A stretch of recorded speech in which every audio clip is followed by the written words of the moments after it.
How's it going, everybody? Welcome to this week's Tuesday Tip. This week I'm going to show you the new workflow feature in Microsoft Teams and how you can use it to do things like create scheduled replies right through to complex business workflows.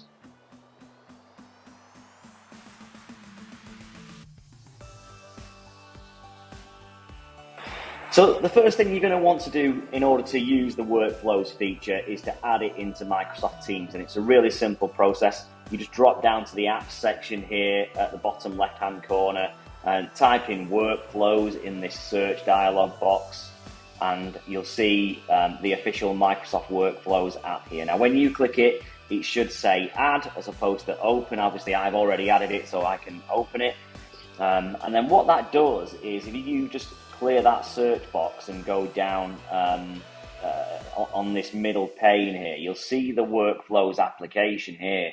Now, Microsoft have kindly added lots of different templates.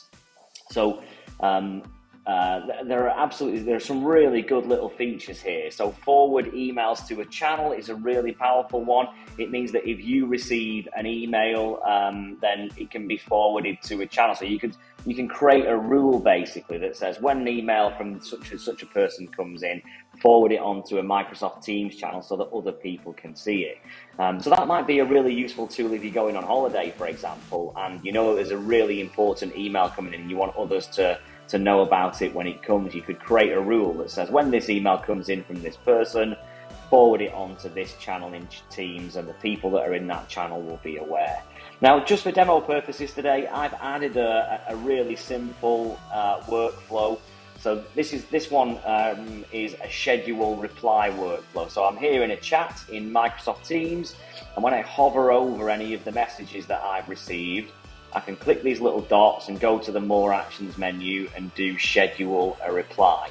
Now, this is useful if you receive a message at, say, 5 to 5 at night, and you know you want to reply to your colleague, but you don't want to start a conversation now because you're going home and you've got plans.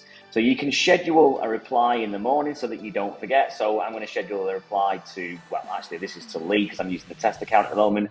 So I can click on the date, I can say tomorrow, and I can say 9 a.m. I can tell it to notify me when the message has been sent, and I can say, hi Lee, let's chat about this, and click submit. And that will wait now without, as you can see, that the message hasn't appeared in this in the chat dialog. That's gonna happen in the morning at 9 a.m. and we'll start the conversation then when I'm fresh and ready to have a conversation with Lee. So I hope that was useful this week. If you've got any questions about Microsoft Workflows in Teams or any other questions about Office 365, feel free to drop us a note in the comments below or email hello@everythingtech.co.uk. See you next week, everybody.